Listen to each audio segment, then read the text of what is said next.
안녕하세요. 저는 올해로 이혼한 지 3년이 되는 이혼녀입니다.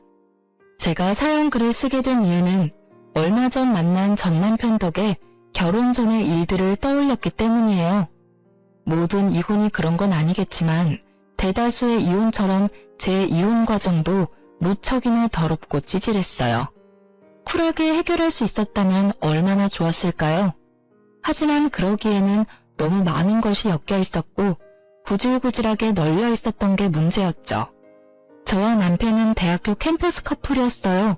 보통 CC라고 부르는 연인 사이였는데 대학 졸업 후 바로 아이가 생기는 바람에 어린 나이에 결혼하게 된 경우에 해당해요.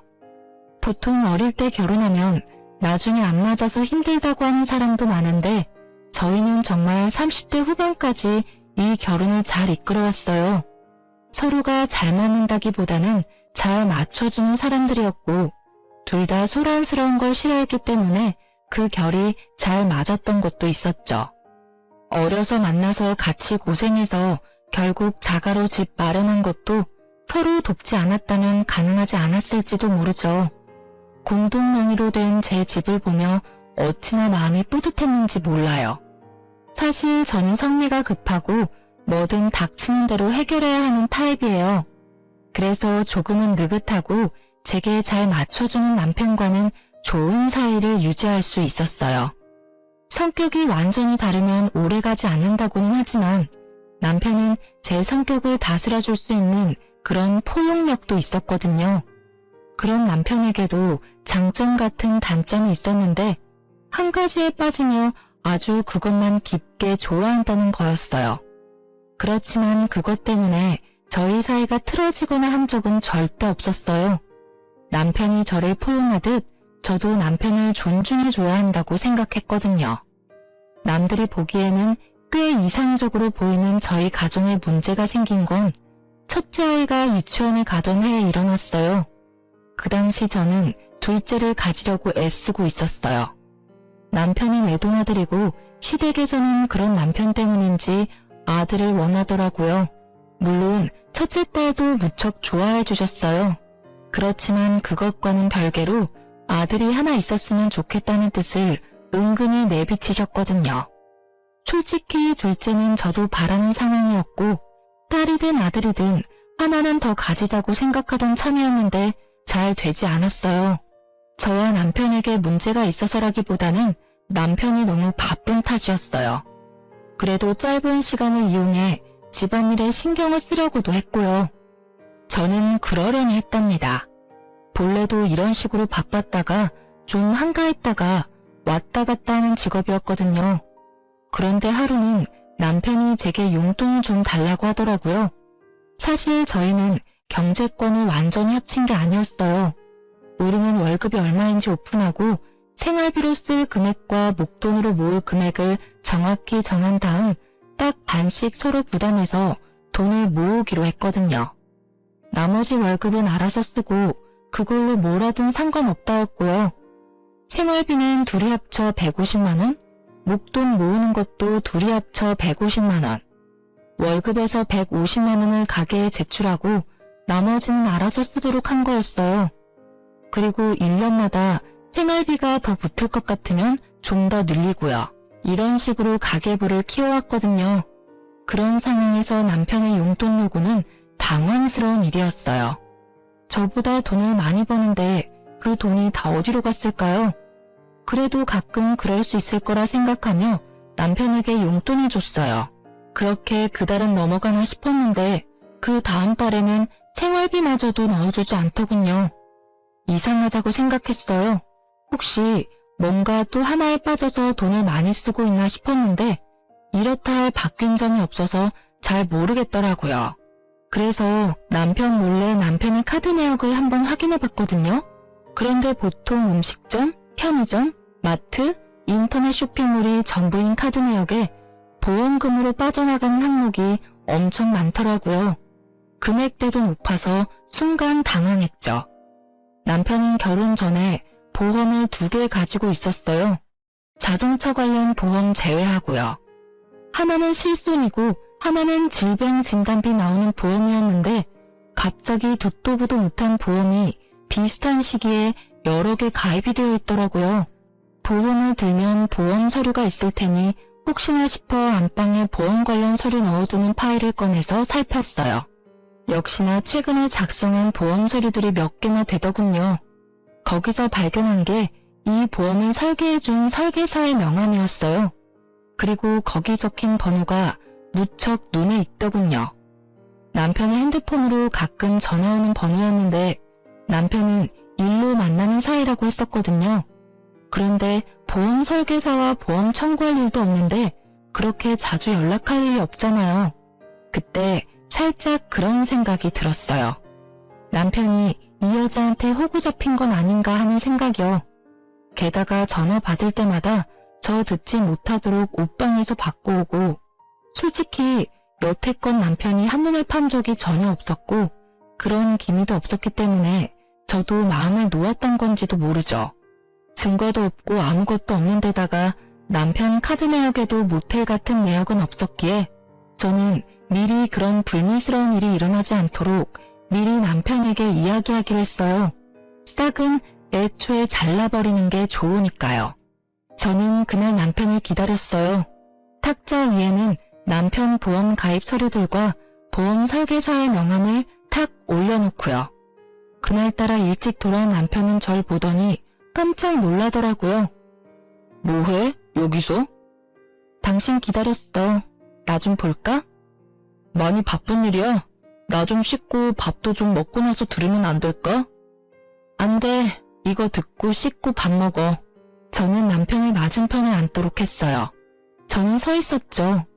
남편을 아래로 내려다보면서 고압적인 자세가 남편을 위축하게 만들었는지 아니면 이 공기가 평소와 다르다고 느꼈는지 저를 힐끔힐끔 쳐다보더니 탁자 위에 놓인 서류 더미로 눈을 옮기고는 화들짝 놀라 다시 날 쳐다보더라고요. 거기서 약간의 확신을 더 얻었죠. 내가 결혼하기 전에 절대 용서 못하는 거 이야기해줬는데 혹시 기억나? 아니, 기억 안 나는데. 나는 바람 피는 남자는 절대로 용서를 못해. 단 한 번이라도 들키면 나는 모든 관계 정리하고 남보다 더 못한 사이로 지낼 거라고 그때 이야기했어. 남편이 제 말에 대한 답을 못 찾더라고요. 그러더니 겨우 한마디 했어요. 근데 그게 지금 여기서 왜 나와? 나 바람 피운 거 없는데? 그래, 당신이 바람 피웠으면 나는 여기 있지 않았을 거야. 당신이 아직 바람을 피운 것 같지는 않으니까 여기 있는 거지. 이 보험 왜 들었는지 말해볼래? 오, 다 필요해서 가입한 거야. 일하던 사람들이 이런 거 저런 거 알려준 게 많아서 정리하고 추가하다 보니까 좀 많아졌고. 나는 당신이 보험을 몇 개를 들던 얼마를 들던 솔직히 상관없어. 그런 부분 터치하지 말자고 경제권이 완전히 합친 게 아니니까. 그런데 생활비까지 못 낼 정도면 좀 심각하지 않아? 그리고 나는 이 정도로 보험을 많이 드는 사람은 못 봤어. 한 달에 거의 100만 원 가까이 나가는 것 같은데 당연히 몇 개는 해지해야 하는 거 아닐까? 가입한 지 얼마 안 돼서 가입 기간을 좀 유지해줘야 하는데. 보험 설계사랑 엄청 자주 연락하더라. 연락처 저장 안 하면 내가 모를 줄 알았어? 전화번호 뒷자리 이미 외워뒀는데 명함에 있는 전화랑 똑같더라고. 가입이 다 끝났는데 왜 연락을 유지해? 둘이 무슨 사이야? 혹시 썸 타니? 그런 거 아니야. 그냥 궁금한 게 있어서 연락하는 거지. 자기가 생각하는 그런 거 절대로 아니야. 아니라서 다행이네. 내가 여기서 확실하게 경고하겠는데 혹시라도 당신 바람 피우려면 나랑 이혼을 각오하고 펴. 다른 여자 만날 거면 재산 반 떼어주고 애 뺏기고 온 집안의 망신당을 각오로 하라는 말이야. 알아들었어? 알아들었어. 근데 진짜로 나 그런 거 아니라니까. 왜 어림짐작으로 사람을 이렇게 몰아붙여. 아니라면 됐잖아. 그리고 그 여자랑 별 사이 아니면 당장 필요 없는 보험 해지해. 그거 끌어안고 가면서 집에 돈 축나는 꼴 나는 못 봐. 만약에 그거 해지 안 하면 당신이 바람핀다고 생각하고 그 여자 찾아갈 거야. 제가 그 여자를 찾아가겠다고 말하니 남편이 저를 쳐다보며 알겠다고 나지막이 대답하더라고요. 확인했어. 다음 달 카드 통장 내역 내가 확인할 거고 카드사에 직접 전화해서 물어볼 거야. 만약에 저 보험들 다 갖고 있으면 어떻게 되는지 알고는 있지? 아, 그러지 말고 차라리 내가 본인 앞에서 그 여자한테 전화하던지 보험사 직접 전화해서 해지해. 그럼 깔끔하겠네. 지금 저녁이라서 업무가 안 되는 거 아니야? 내가 내일 알아서 정리할게. 아니야, 내가 있어야 정확하잖아. 그러면 내일 내가 점심시간에 당신 회사 앞으로 갈게. 밥 먹으러 나와. 밥 먹는 김에 처리하면 되지. 그럼 되겠지? 남편은 제 말에 반박도 하지 못하고 고개만 끄덕였어요. 그리고 그 다음날 점심시간에 저는 남편 회사로 찾아갔어요. 저와 남편 회사가 그리 멀지 않아서 가능한 일이었고 저는 오후 반차를 쓰고 나온 거라 시간이 넉넉했거든요. 그렇게 식사 자리에서 저는 남편에게 전화를 하라고 시켰어요. 누가 봐도 하기 싫은 거 억지로 하는 얼굴로 남편이 보험회사에 전화해서 가입한 거 다 해지한다고 하더군요. 그리고 몇 개 해지를 하고 나서야 저는 방긋 웃어줬어요. 체할까봐 말 안 했는데 이제 밥 먹으라며 남편에게 식사를 권했어요. 그런데 식사가 끝나갈 무렵에 남편에게 전화가 오더라고요. 남편이 황급히 전화를 끄는 걸 보니 그 여자인 것 같더라고요. 저는 남편에게 손을 내밀었어요. 핸드폰 줘. 왜? 전화 안 받아도 돼. 받으면 왜 해지했냐 다시 넣어라. 그런 말만 할 거야. 내가 알아서 받을게. 아니, 그러니까 더더욱 내가 받아야지. 당신이 하기 힘드니까. 내가 해주면 더 좋잖아. 그리고 관계도 확실히 해야 하고. 그래도 남편이 핸드폰을 주려 하지 않자 저는 제 핸드폰을 꺼내서 그 여자의 번호를 찍었어요. 당신 폰으로 안 되면 내가 내 폰으로 전화할게. 결국 남편은 죽상인 얼굴을 한 채로 전화를 걸더군요. 저는 남편의 손에서 폰을 뺏었어요. 전화를 하자마자 곧 여자 목소리가 들렸어요. 오빠, 갑자기 보험을 해지하는 게 어딨어. 오빠 해지해서 지금 내가 얼마나 곤란한지 알아? 오빠라는 단어가 참 열받게 들리긴 처음이었어요. 누군데 남의 남편에게 오빠라는 단어를 쓰는지. 오빠 아니고요. 그 오빠 안 사람이에요. 남편 보험금이 너무 많이 나와서 제가 해지시켰어요. 그러니까 앞으로 보험 가입 권유하지 마세요. 누구시라고요? 와이프요. 그쪽이 오빠라고 부르는 사람 와이프. 그리고 두 분이 얼마나 친밀한 관계인지는 모르겠지만 연락은 적당히 해주세요. 제 말에 상대방 여성은 아무 말도 안 하고 가만히 있더군요. 할 말을 못하는 건지 할 말이 많은데 안 하는 건지. 알 수 없었지만 저는 제 할 말만 했어요. 그럼 알아들으신 걸로 알고 전화 끊을게요. 그리고 남편 보험 계속 정기적으로 확인할 거니까 보험 가입 권유 절대 하지 마세요. 한 번 더 확인 사살한 저는 전화를 끊었어요. 남편 얼굴은 안절부절 똥마려운 개처럼 보였어요. 둘이 짧은 시간 동안 오빠 동생 하는 사이 됐네? 그래도 남의 남편을 오빠라고 막 부르는 건 좀 아니지 않아? 처음부터 알던 사이면 몰라도 다른 여자한테 가볍게 오빠라고 부르라고 하지 마. 어디 가서 오해 사기 십상이니까. 그렇게 남편에게 확인시켜두고 저는 집에 돌아왔어요. 돌아오는 길에 확신이 들었어요. 그 여자가 제 전화에 침묵한 이유부터 시작해서 남편의 그 똥마려운 표정까지. 분명히 둘 사이에 어떤 감정적인 교류가 있기는 한 것 같았어요. 그러지 않고서야 아무런 사이도 아닌데 저의 불쾌한 전화를 그렇게 조용히 넘어가진 않았겠죠. 그런데 아예 말을 안 하는 걸 보니 자기가 말을 잘못 꺼냈다가 뭔가 뽀록 내면 안 될 것 같아서 그런 선택을 한 것 같더라고요. 제가 봤을 때는 그 여자와 썸을 타고 있었거나 아주 극 초반이었겠죠. 솔직히 화가 너무너무 났지만 그래도 이 정도 선에서 제가 알아채고 끊을 수 있어서 다행이라고 생각했어요. 그렇지만 내심 찝찝한 마음은 가라앉지를 않더라고요. 점점 더 남편을 의심하게 되고 일거수일투족을 감시하게 됐어요. 그렇게 정기적으로 남편의 카드 내역을 검사했고 남편은 그럴 때마다 죄인이 된 것처럼 제게 카드 내역을 보여주고 검사받았어요. 그렇게 몇 달이 지나고 그 보험 사건이 잠잠해질 때쯤 저는 습관처럼 남편의 카드 내역을 확인하고 있었어요. 앱에 매번 들어가 확인하기 귀찮아서 메시지를 확인하는데 별거 없더라고요. 그런데 증거는 다른 곳에서 튀어나왔어요. 바로 남편의 지갑에서요. 남편은 영수증을 지갑 안에 잘 정리하는 습관이 있는데 그날 제가 현금을 빼지 않아서 현금을 써야 할 일이 생겼거든요. 그래서 남편에게 이야기하고 남편 지갑에서 돈을 꺼내는데 잘못해서 영수증이 우르르 떨어져 버렸거든요. 결국 영수증을 정리하는데 하나 몇십만 원이 넘는 걸 산 내역이 있었어요. 그런데 메시지를 확인했을 때는 그 내역이 없었거든요. 분명히 남편이 메시지를 지운 거였다는 확신이 들었어요. 저는 그 영수증만 몰래 챙겨서 주머니에 넣었어요. 남편에게는 아무 말 없이 지갑도 돌려놨죠. 남편도 제가 지갑은 검사 안 하니까 거기다가 아무 생각 없이 끼워 넣은 것 같더라고요. 결국 저는 그 영수증으로 남편이 무엇을 샀는지 추적하기 시작했어요. 우선 가게가 어디인지 알아보기 위해 영수증에 적힌 곳을 인터넷으로 찾아봤어요. 주얼리 샵이더군요.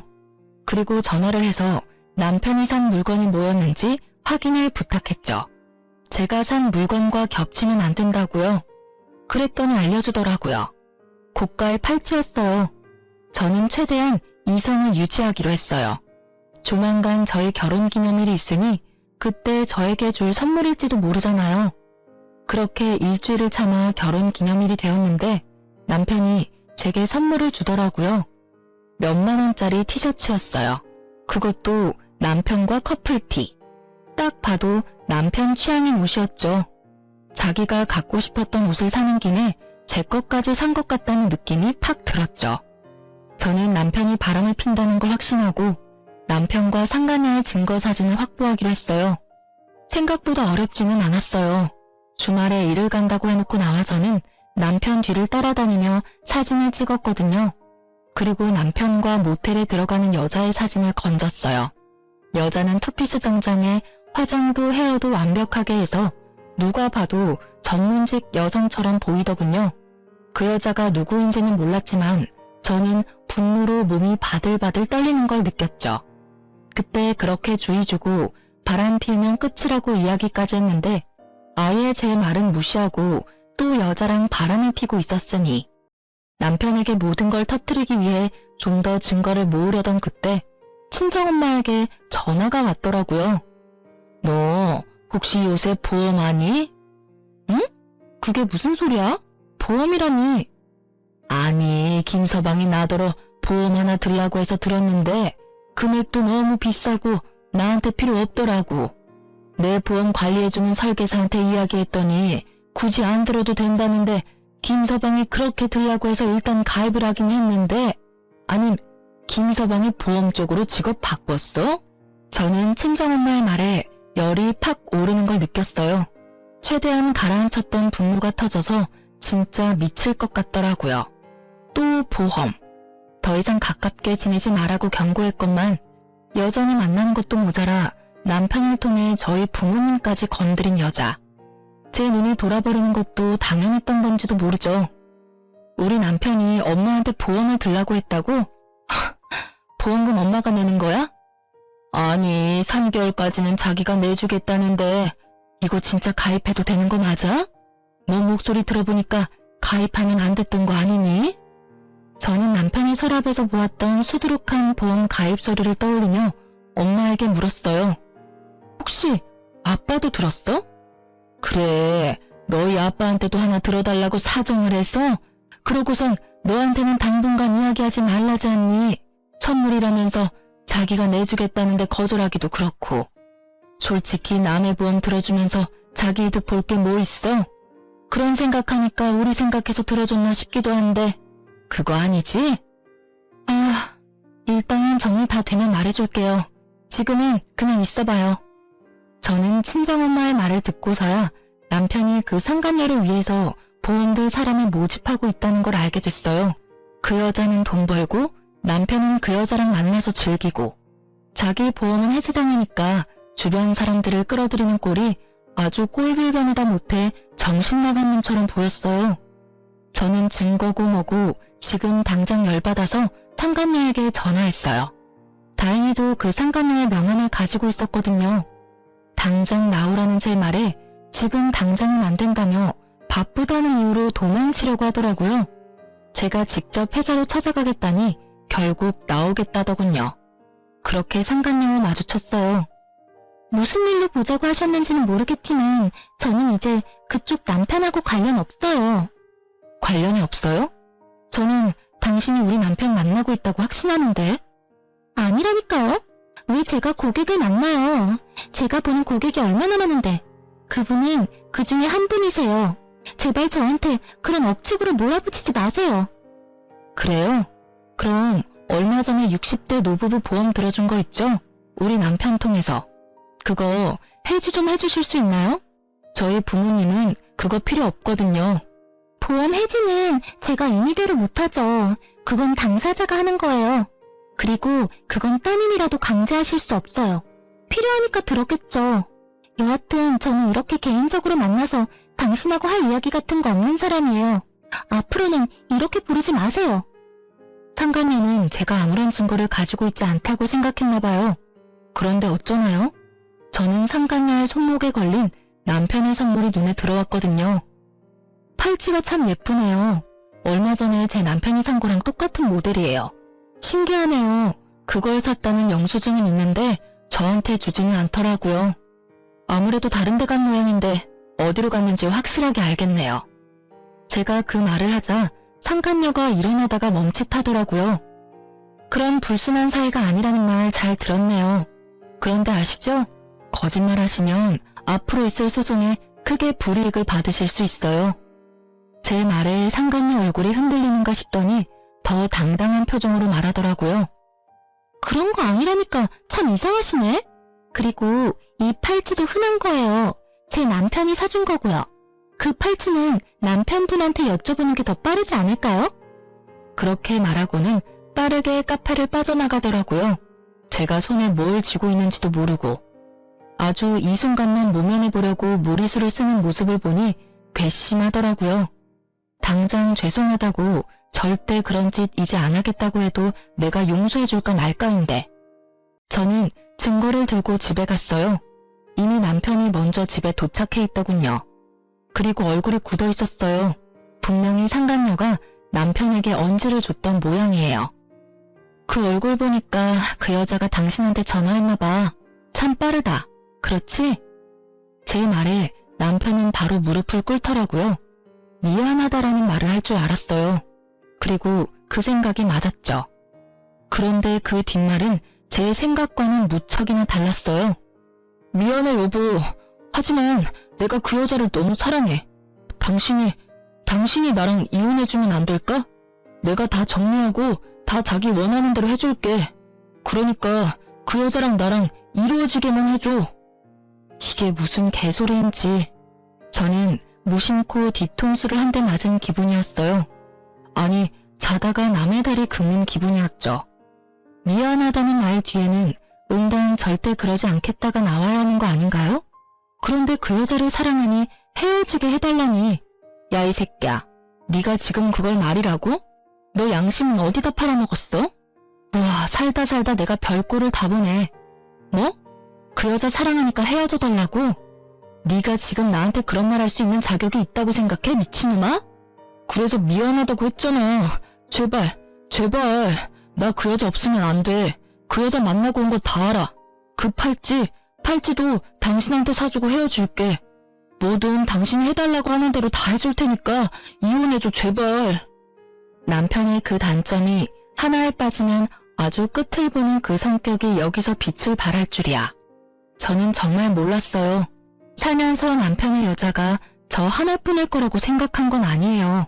하지만 법적으로 결혼을 했으면 당연히 서로에게 충실해야 하는 법이잖아요. 감정을 억눌러서라도 상대방을 위해야 한다고 생각했는데 남편은 그게 아니었던 거예요. 저를 설득해서라도 그 여자한테 가고 싶은 거였죠. 저는 하고 싶은 말이 많았지만 참았어요. 그 여자가 유부녀고 애가 있다는 사실도 말하지 않았어요. 이혼하고 싶다고? 제발? 진짜 이제는 정말 지친다. 네가 나한테 사과와 용서를 빌 걸 예상했지. 이런 걸 예상한 건 아닌데. 그래, 이혼해주면 넌 어떻게 할 건데? 그 여자랑 결혼할 거야? 난 그럴 마음이 들었기 때문에 당신한테 이혼해달라고 한 거야. 그러니까 당신이 나를 양보해주면 안 될까? 그리고 당신도 다른 남자 만나봐야지. 우리 대학 때 사귀어서 여태껏 다른 사람 만나본 적 없잖아. 지금 내 마음을 뛰게 만드는 사람이 나타났는데. 그만해, 그만하라고. 네 연애사 듣고 싶은 마음 아니거든? 너 나랑 결혼할 때도 그런 말 하지 않았어? 애까지 딸린 유부남이야. 당신 제발 정신 좀 차리라고. 이혼을 해주면 잘 될 것 같아? 그건 네 착각이야. 그 여자가 너랑 똑같은 마음이라는 건 네 착각이라고. 제가 그렇게 말해줘도 남편은 들은 척도 하지 않더라고요. 오히려 자기 말이 맞는다며 철석같이 믿는 모습을 보니 이제는 돌리기엔 너무 늦었다는 생각이 들더라고요. 이런 미친놈을 데리고 살아봐야 내 인생만 피곤해질 거라고 생각했어요. 너 진짜로 나랑 헤어지고 후회할 생각 없지? 경고하는데 나는 이혼하면 재결합이나 번복은 안 해. 그거 알고도 네가 그렇게까지 말한다면 알았어. 내가 너랑 이혼해줄게. 너를 위해서가 아니라 나를 위해서 이혼하자. 대신 내가 원하는 거 다 해주기로 한 거 잊지 마. 많이 안 바래. 재산 반으로 분할하고 애 친권 양육권은 내가 가져갈 거야. 그리고 위자료 내놔. 그때 내가 이야기했지? 그럴 각오로 바람 피웠을 테니 위자료까지 싹 다 받아갈게. 남편 얼굴에 화색이 돌더군요. 솔직한 말로 이혼 안 해주고 남편을 계속 괴롭혀주고 싶었는데 남편이 그 여자 상황을 모르는 것 같으니 그냥 이혼하기로 한 거였어요. 이혼하고 자기 마음대로 아무것도 되지 않으면 이중으로 고통받을 테니까요. 남편과 이야기를 끝내고 그 다음날 저는 상간녀의 집 앞에서 상간녀를 기다렸어요. 집은 당연히 뒤를 캐서 알아냈죠. 그렇게 상간녀 집 앞에 있는데 그 여자가 한 남자랑 팔짱을 끼고 돌아오고 있더라고요. 제가 먼저 말을 걸었어요. 안녕하세요. 우리 이야기 좀 할까요? 제 등장에 상간녀 얼굴이 사색이 되더니 할 말 없다며 집으로 들어가려고 하더라고요. 남편분인 것 같은데 인사라도 드릴게요. 지금 이야기 안 하면 다른 쪽으로 인사드릴 건데 그거라도 괜찮으면 그렇게 하시고요. 제 말에 압박을 느낀 상간녀가 남편을 집으로 돌려보내고는 저와 카페로 갔어요. 이번엔 무슨 일로 오셨어요? 저 진짜로 그 사람이랑 아무 사이 아니라니까요. 이렇게 괴롭히면 경찰 부를 거예요? 경찰 부를 필요 없고 남편이랑 헤어지기로 했으니까 빨리 저희 남편 데려가서 결혼하세요. 저한테 당신을 너무 사랑하니까 제발 저랑 헤어져 달라고 하더라고요. 저도 받을 거 다 받고 헤어지기로 하는 거니까 신경 쓰지 않아도 되고요. 지금 무슨 말씀하시는 거예요? 전 그 사람이랑 아무 관계 아니에요. 그리고 방금 보셨다시피 아까 그 남자가 제 남편이고요. 어떻게 제가 그 사람이랑 결혼을 해요? 발뺌하지 마세요. 어차피 저 증거 다 갖고 있거든요. 솔직히 말해서 저번에 대화할 때도 증거 다 있었어요. 일부러 꺼내지 않았어요. 너무 숨어버리면 못 찾잖아요. 아니, 두 사람이 싸우는 거면 둘이서 이야기하고 끝내야지. 왜 아무 상관없는 저한테 이러는 건데요? 상관이 왜 없어요? 나 그쪽한테 상간녀 소송할 건데 상관 있지 않아요? 미쳤어요? 저희 그런 사이 아니라고요. 이 여자 미쳤나봐. 저는 상간녀 앞에 모텔 들어가는 사진, 남편과 뽀뽀하는 사진을 올렸어요. 상간녀 얼굴 순식간에 변하더라고요. 남편이랑 재혼할 거죠? 남편은 그렇게 말하더라고요. 대단하시네요. 남편 애 있으면서 불륜에 재혼까지. 언제 남편한테 이야기하실 거예요? 먼저 이야기하세요. 그 뒤에 상간녀 소송해드릴게요. 일부러 그렇게 말했어요. 그 여자가 진짜 남편과 만나고 싶은 마음이 있는지 확인하려고요. 이보세요. 저는 제 가정 깨트릴 생각 요만큼도 없어요. 그 사람이 그렇게 생각하는 건 본인 생각이지 제 생각이 아니라고요. 아니 도대체 누가 엔조이랑 결혼을 해요? 끼지도 않아. 그냥 쿨하게 만나자고 하더니 결국은 이딴 식으로 질척하게 굴고. 우리 남편 알면 진짜 당신들 다 고소 고발해버릴 거야. 흥분하는 상간녀의 말들은 모두 녹음되고 있었고 저는 그런 상간녀에게 한마디 했어요. 그럼 당신은 진심이 아니고 남편과 헤어질 생각도 없다는 거죠? 네, 저는 남편과 헤어질 생각 조금도 없어요. 상간녀는 그렇게 말하며 가버렸고 저는 집에 돌아와 남편에게 녹음 내용을 들려줬어요. 남편은 그 대화를 듣더니 부들부들 떨더라고요. 처음에는 아니라고 그냥 불리는 거 들킬까봐 거짓말한 거라고 하더니 상간녀로부터 문자 한 통 받더니 완전 흥분하더라고요. 앞으로 연락하지 마 라는 문자였죠. 남편 열받아서 상간녀에게 전화했지만 결국 전화는 이어지지 않았고 남편은 분이 못 참겠는지 뛰쳐나가더라고요. 두 사람이 어떤 대화를 나눴는지는 모르겠지만 저는 제 일을 해야 했죠. 저는 남편을 향한 이혼 서류를 작성하고 변호사를 만나고 왔어요. 집에 돌아오니 남편이 저를 기다리고 있더군요. 자, 이거 받아. 오늘 내로 작성해줘. 저는 이혼 서류를 건넸어요. 남편이 그 자리에서 무릎을 꿇더라고요. 여보, 미안해. 나 버리지 마. 그 여자가 남편이랑 애가 있는 사람이라는 것도 처음 알았어. 나는 우리만 헤어지면 그 여자랑 결혼할 수 있을 줄 알았어. 나는 진짜로 그 여자가 그렇게 생각하는 줄 몰랐어. 우리 이렇게 가벼운 사이 아니잖아. 내가 잠깐 정신 나갔었나 봐. 그런 말한 거 다 내 진심은 아니야. 미안한데 버리는 건 내가 아니라 너지. 나는 상처받고 버림받기까지 하고 너한테 이혼해달라는 요청까지 받은 여자야. 불쌍해도 내가 당신 몇 배는 불쌍하지 않아? 왜? 그 여자가 안 받아준다니까 나랑 헤어지기 싫어? 근데 어쩌지? 나는 당신 보험이 되기는 싫은데. 남자가 한 입으로 두말하는 거 아니라고 했어. 그냥 헤어지자. 네가 꺼낸 말이니까 마지막까지 네가 책임져. 완고한 제 말에 남편이 흔들리더라고요. 그치만 난 사기를 당한 거라고. 그 여자가 날 꼬시면서 자기는 결혼도 안 한 싱글이라고 했어. 나도 그걸 믿었고. 그래서 그 여자 일을 도와줬던 것뿐이야. 나는 정말로 그 여자한테 당한 거야. 그래. 그런데 넌 나한테 뭘 이야기하고 싶은 거야? 네가 사기당했다는 걸 말하고 싶은 거야? 웃기지 마. 너는 유부남이야. 애 딸린 유부남. 상식적으로 생각해봐도 누가 어떻게 꼬시든 넌 넘어가면 안 되는 거지. 네가 그 순간 떠올렸어야 할 사람은 나랑 내 아이잖아. 그런데 넌 그 여자한테 홀라당 넘어갔잖아. 그 여자가 널 꼬시려고 했다 하더라도 네가 철벽 쳤으면 그럴 일 없지. 네가 그 여자한테 여지를 줬으니 이런 일이 벌어진 거 아니야? 그리고 처음에 내가 그 여자랑 멀리하라고 했을 때 그때라도 말 들었으면 이런 일은 없었겠지. 다 네 손으로 이렇게 엉망으로 망쳐놓고 왜 네가 피해자인 것처럼 굴어? 속 뒤집어지게? 제 말에 이혼은 절대로 안 된다며 눈물을 줄줄 흘리는데 전혀 불쌍한 마음이 들지 않았어요.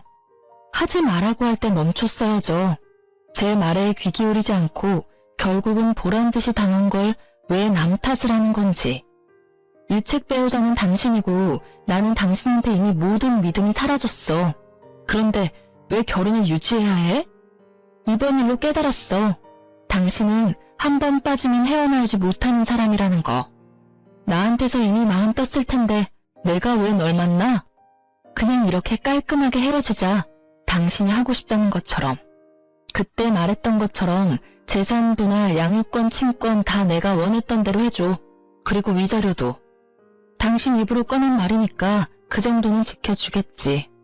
그게 싫으면 소송해. 어차피 소송해도 내가 이길 거니까.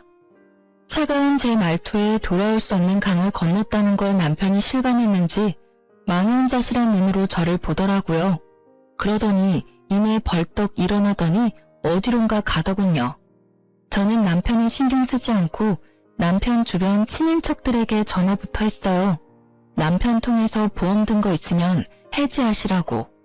필요한 거면 갖고 있어도 되는데 불필요한 건 해지하셔도 된다고 했어요. 전화를 돌려보니 친정 어른 2분, 시댁 어른 2분에 본인 가족 중에 고모, 삼촌, 조카들까지 싹 다 들어줬더군요. 결국 그분들도 다 보험을 해지했어요.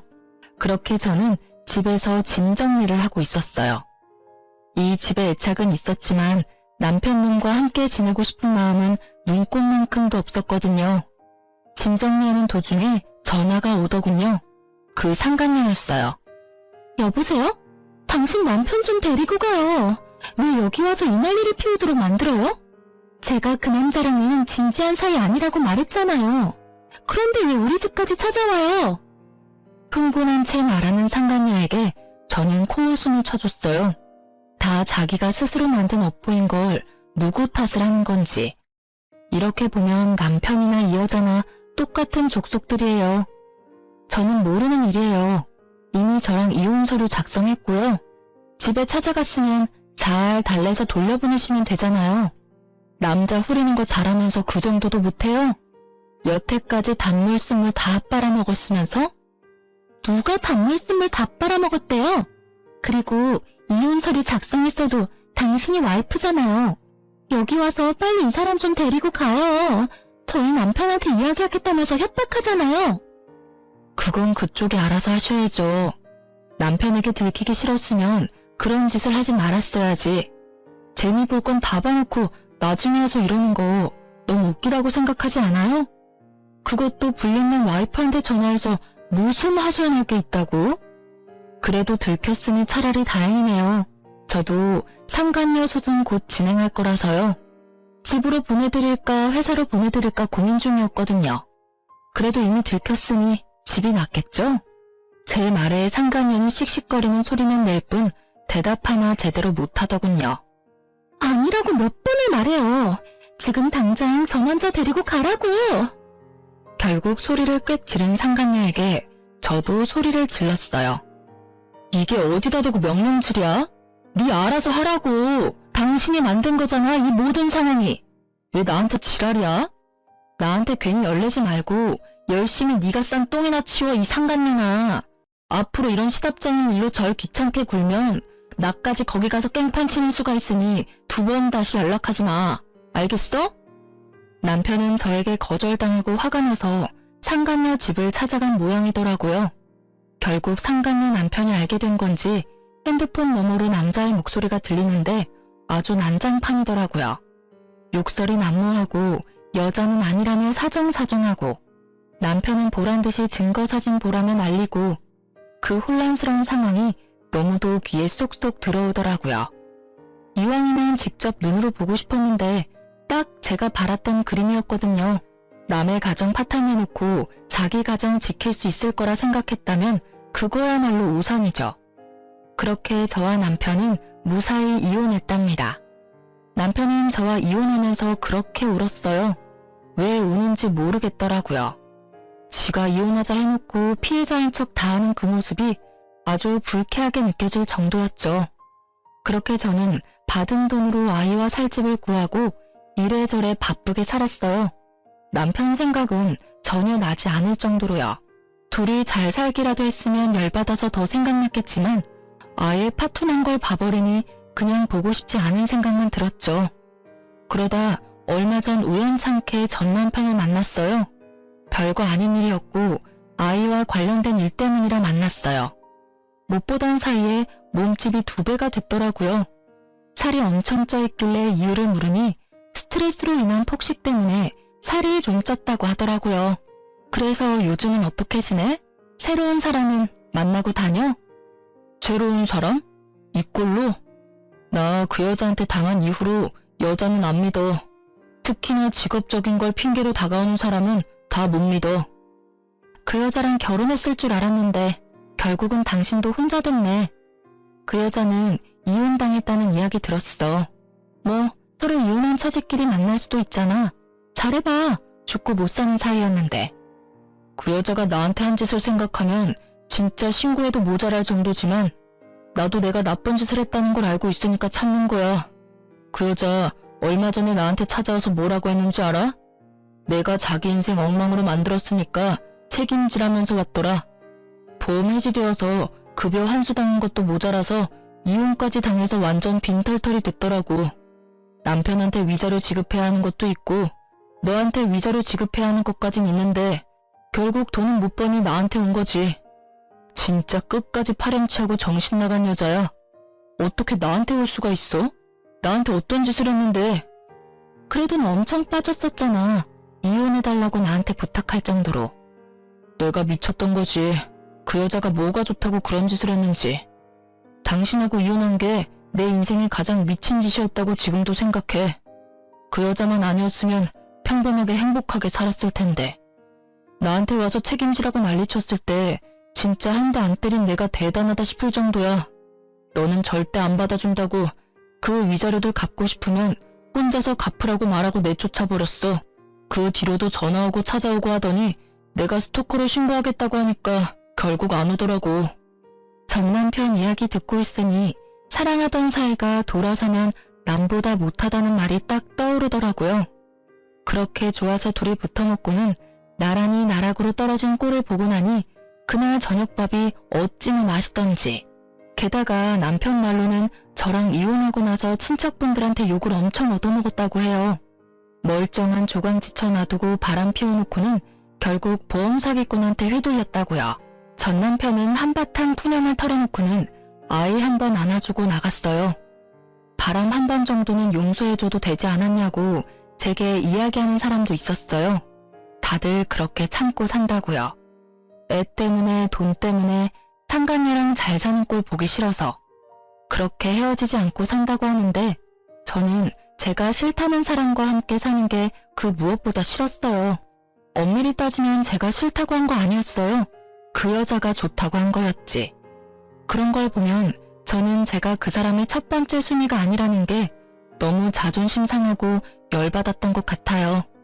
만약 이 인간이 다시 나에게 돌아온들 또 어디선가 운명 같은 여자를 만나 빠지게 될 줄 모르잖아요. 한 번 일어났던 일이 두 번 일어나지 말라는 법은 없으니까요. 살다 보면 무디게 되겠지만 받은 상처는 사라지지 않고 남게 되고 그 상처를 낸 원인을 보면 또 생각나고 되뇌이고 그렇게 살 자신이 저에게는 없었어요. 그냥 눈앞에서 보이지 않아야 제 상처가 나을 것 같았어요. 그리고 이렇게 이혼하고 나니 상처가 헤집어지지 않더라고요. 가끔 생각나면 따끔거릴 뿐이지. 이혼 후의 과정이 쉽지는 않았어요. 이혼하고 몇 년쯤 지나니 사람 만나보려는 연락도 점점 많아지고 있어요. 사람을 만나고 싶지만 다시 이런 일을 겪을까봐 무서워요. 그래서 좀처럼 용기를 내지 못하고 있는 것이기도 하죠. 그래도 제 곁에서 저를 지켜주는 사람들이 있어서 저는 오늘도 충실하게 하루를 살아가고 있어요. 전 남편과의 만남으로 떠올린 제 이혼 이야기 어떻게 재미있게 들으셨나 모르겠네요. 많은 분들이 즐거운 하루를 보낼 수 있기를 바라요. 감사합니다.